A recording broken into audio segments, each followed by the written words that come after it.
Assalamualaikum warahmatullahi wabarakatuh. Apa kabar sahabat Siti Fadilah? Mudah-mudahan para sahabat dalam keadaan sehat walafiat, jasmani dan rohani. Dan kita bertemu lagi di sini di channel Siti Fadilah Supari. Para sahabat, barangkali semua kita tahu bahwa perang yang akan datang itu adalah perang asimetris dan sangat mungkin adalah perang dengan virus. Bukan lagi dengan senjata-senjata yang berat, bukan lagi dengan nuklir, tapi dengan virus. Karena virus lebih gampang dijadikan senjata, lebih murah, dan efeknya jauh lebih dahsyat. Kalau berperang dengan virus, yang mati adalah manusianya, tapi kekayaan alamnya masih utuh. Nah itu dia, maka perang yang akan datang adalah perang dengan virus. Maka ini saya dengar dari Pak Bill Gates loh. Dan Bill Gates dia suka meramalkan sesuatu yang seperti tidak mungkin menjadi mungkin. Ya karena dia memang orang yang berbeda dengan orang biasa. Oke. Selamat pagi Pak Beb Barrow. Kembali kita ngomong tentang perang virus. Selamat pagi Bu. Terima kasih sudah berikan kesempatan lagi pada kali ini untuk bisa berbincang-bincang dengan Ibu. Selamat pagi para sahabat Siti Fadilah. Mari kita dengarkan penjelasan-penjelasan Ibu tentang keberadaan dan kepentingan kita atas laboratorium riset. Ibu Siti Fadilah, Ibu berkali-kali menekankan pentingnya lembaga riset yang benar-benar menjadi bagian daripada sistem pertahanan. Mungkin Ibu bisa jelaskan Bu, mengapa yang namanya TNI perlu memiliki lembaga riset? Itu sebetulnya sudah seperti aksioma ya. Apalagi sekarang zaman 2002 ke depan, perangnya itu perang asimetrik. Tidak menggunakan nuklir, tidak menggunakan apa. Nuklir itu ya memang sekarang ditunjuk-tunjukkan, tapi menurut saya nggak mungkin untuk dilontarkan gitu, untuk nakut-nakutin aja. Tapi yang akan terjadi adalah perang virus. Yuk mengalami 2 tahun terakhir ini betapa virus menjadi suatu senjata yang sangat luar biasa untuk membuat semua manusia seperti tersihir. Semua manusia di dunia nurut dengan maunya yang nyebarin virus. Disuruh begini ya begini, ya suruh begitu ya begitu, disuruh suntik ya disuntik, disuruh semua. Itu adalah karena kita gagap, tidak siap untuk menghadapi serangan seperti itu. Nah nanti kesana lagi lebih parah lagi. Saya kira perang biologi akan menjadi suatu sistem diplomasi baru barangkali. Nanti kalau you tidak nurut sama saya lempar virus ini you ke lapangan. Nah itu walaupun sebetulnya ada treaty internasional tentang bioweapon, ada treaty nasional, tapi nyatanya 2 tahun terakhir terjadi hal seperti ini. Apakah itu pandemik? Coba buktikan kalau itu pandemik. Sampai sekarang tidak bisa membuktikan kalau itu pandemik. Nah sebetulnya kita sudah diajarin secara pelan-pelan bagaimana menghadapi itu. Dan yang saya lihat, kita tidak mempunyai respons yang pas.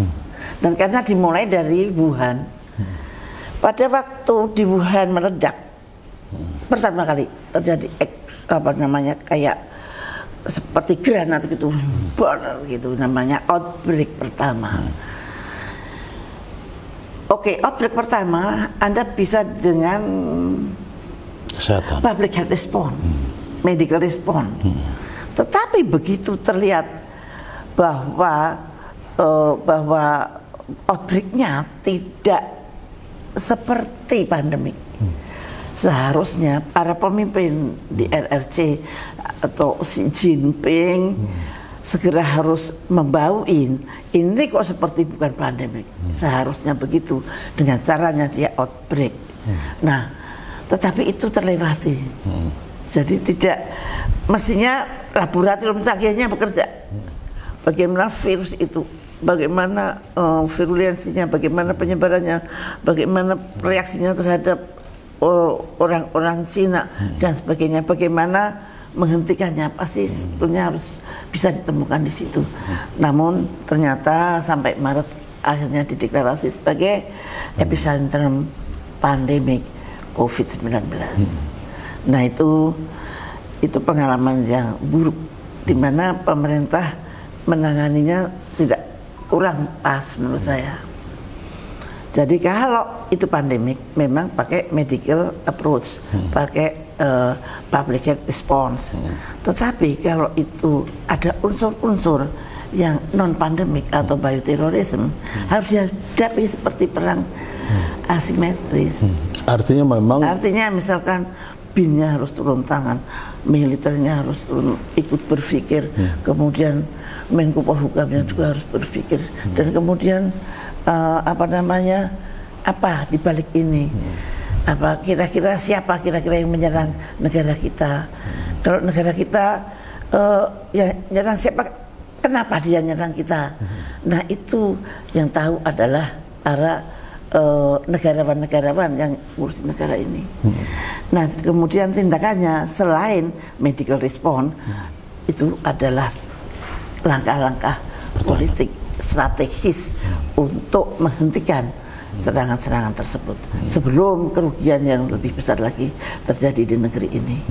Nah yang terjadi kemarin tidak, kita ngikutin terus irama lawan, kita mengikuti terus irama mereka, meskipun tidak logis, meskipun tidak sesuai dengan akal sehat. Ini seluruh dunia, Web, bukan hanya di Indonesia. Jadi seluruh dunia memang terjadi seperti tersihir seperti itu. Dan kemudian yang kita dapatkan adalah keterpurukan, dan keterpurukan seluruh dunia juga terpuruk gitu. Artinya semua pemerintahan di dunia juga menghadapi hal yang sama. Dan kedaulatannya hilang ya. Iya, kata Bill Gates, hasil yang paling nyata setelah pandemi adalah rakyat kehilangan kepercayaannya pada pemerintahnya masing-masing. Jadi bukan hanya di Indonesia, rakyat kehilangan kepercayaan pada pemerintah.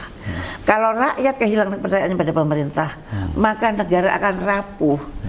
Kalau negara rapuh, maka dia menjadi makanan yang empuk dari perang asimetrikal atau perang virus. Nah, apakah kita mau begitu? Jangan dong. Ayo, kita masih punya kekuatan, kita masih punya orang pinter-pinter banyak, kita masih punya orang yang sangat setia dengan negara Republik Indonesia ini.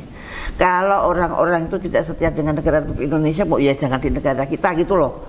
Kalau mereka menjadi perpanjangan tangan penjahat-penjahat itu, ya jangan ada di sini gitu. Nah, makanya saya berpikir Indonesia itu nggak punya laboratorium untuk dalam sistem pertahanan. Kita sekarang harus mereview lagi sistem pertahanan kita. Yang dulu misalkan dana hanya untuk beli peluru, dana untuk beli tank, dana beli untuk sampai ribuan dari APBN ribuan triliun. Nah itu tolong pikirkan untuk laboratorium, untuk pertahanan nasional di bidang virus, di bidang kesehatan. Baik Bu, dalam pengalaman Ibu sebagai seorang researcher, peneliti, Ibu pernah menjabat sebagai pimpinan dalam Kementerian Kesehatan. Nantinya kalau misalnya yang namanya sebuah lembaga virus itu dimiliki oleh TNI, kira-kira apa saja yang menjadi tugas daripada lembaga tersebut untuk menghadapi ancaman-ancaman yang Ibu ceritakan tadi, Bu? Ya, nanti kan pasti ada pimpinan di situ yang mengerti tentang substansi. Itu semua ada ABCD-nya semua. Bagaimana kalau ada pandemik baru, virusnya masuk Indonesia, maka kita isolasi virusnya, kita pelajari karakter dari virus itu, bagaimana efeknya pada orang Indonesia, bagaimana menularnya, bagaimana kelemahan-kelemahannya virus itu, bagaimana dan sebagainya, sehingga kita tidak bisa dibohongi dengan kabar-kabar yang dari luar. Itu, misalkan COVID itu ternyata menurut penelitian virolog yang saya tidak sebutkan namanya, itu ternyata hanya 5 menit bisa bertahan di atmosfer kita. Tapi kita ketakutannya setengah mati seolah-olah dalam 24 jam itu virus bergentayangan di antara kita. Dan itu merugikan banyak orang yang mestinya bisa berdagang, tidak bisa berdagang, bisa bekerja, tidak bisa bekerja. Nah, ini namanya reference laboratorium untuk pemerintah Republik Indonesia yang harus mandiri dengan ahli-ahli dalam negeri yang canggih-canggih. Kita punya banyak tuh virolog maupun virolog manusia maupun virolog hewan. Nah, itu berkumpul di situ dan dengan alat-alat yang mestinya yang canggih juga. Jadi kita tidak tergantung dengan pendapat dari luar. Baik Bu, kita sering dengar Ibu sering bicara bahwa kita punya banyak stok virus di laboratorium kita di Indonesia ini. Mungkin Ibu bisa ceritakan sedikit Bu, virus apa saja, dari mana, waktu zaman Ibu bagaimana? Ya, saya nggak bisa cerita dari A sampai Z karena saya hanya bisa cerita ketika saya menjadi Menteri Kesehatan. Saya nitip virus yang saya minta dikirim dari CDC. Karena virus-virus kita ada di sana dan saya minta dikembalikan dan kemudian mereka mengembalikan betul dan itu sebanyak minimal 52 virus angkatan pertama dan itu virus yang ganas, termasuk virus yang high patogenik atau terganas atau ganas di dunia. Virus apa itu Bu? H5N1 Indonesian strain dan itu sudah dipelihara atau sudah disimpan tadinya di CDC Atlanta, Amerika. Dan kemudian saya minta kembaliin virus saya dan mereka mengembalikan.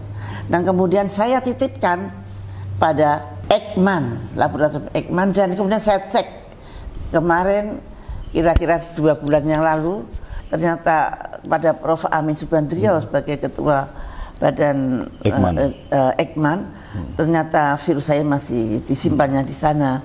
Dan ini untuk Pak Panglima, virus-virus itu adalah kekayaan negara Pak.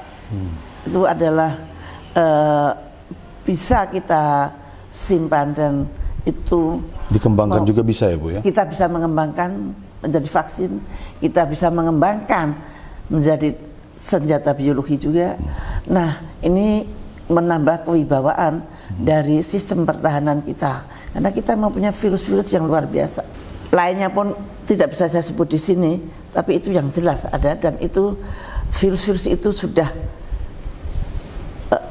sudah diketahui atau diteliti oleh CDC Atlanta. Maksudnya sudah ada pengakuan dan sudah ada ini. Jadi itu virus-virus yang dikirim dari Indonesia. Kemudian karena saya menuntut tatanan itu tidak adil, kembalikan virus saya, kemudian mereka kembalikan dan saya titipkan di Ekman, lembaga Ekman. Dan sekarang lembaga Ekman dipindah ke BRIN. Lah ini saya prihatin untuk kemana virus-virus yang ada di dalam itu titipan itu. Masih banyak lagi yang lain loh.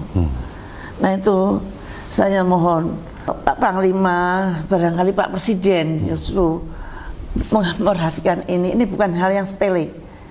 Ini adalah mindset kita dalam menghadapi masa depan, perang masa depan.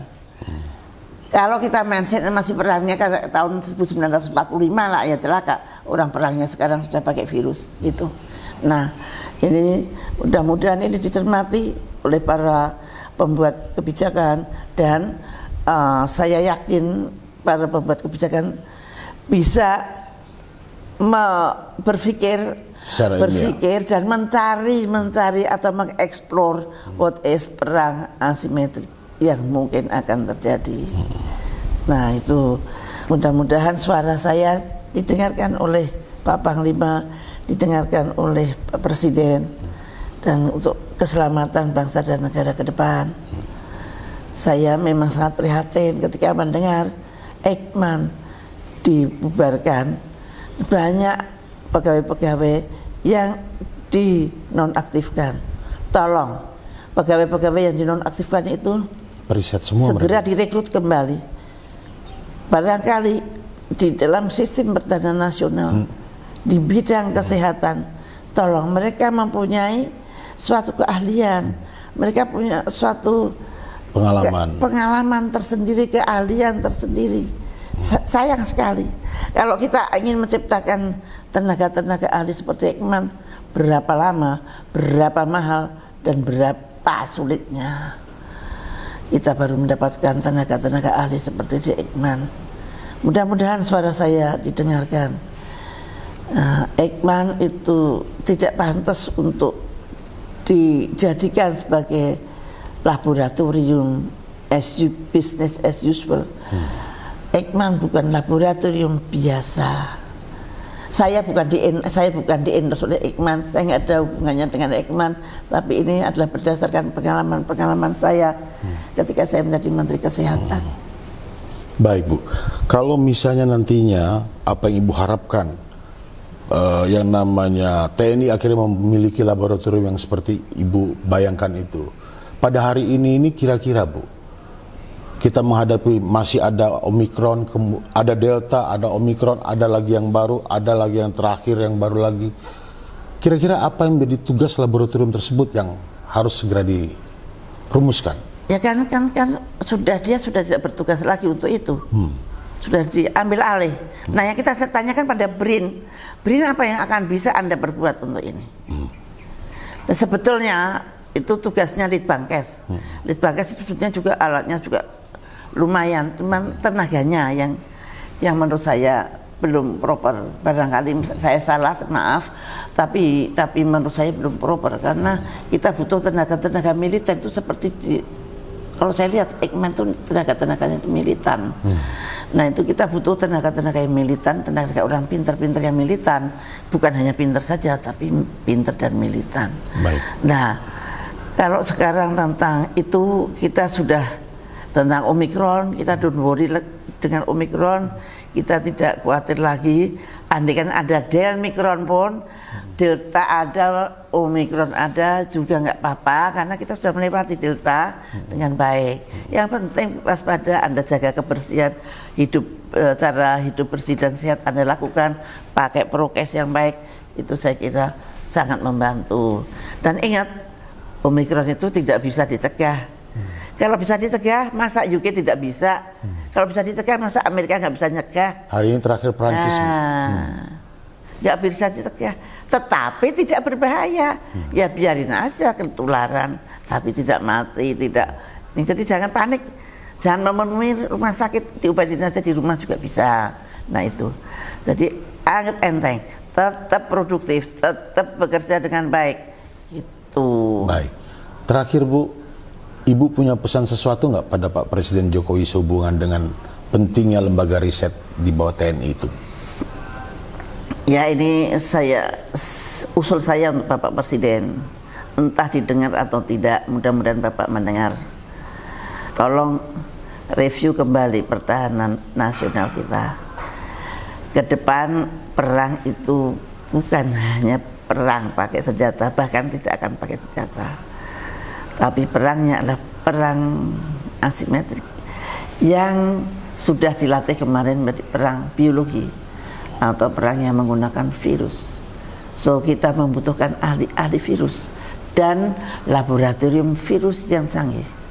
Kita sudah mempunyai Ekman yang sebetulnya kecanggihannya sudah kita ketahui.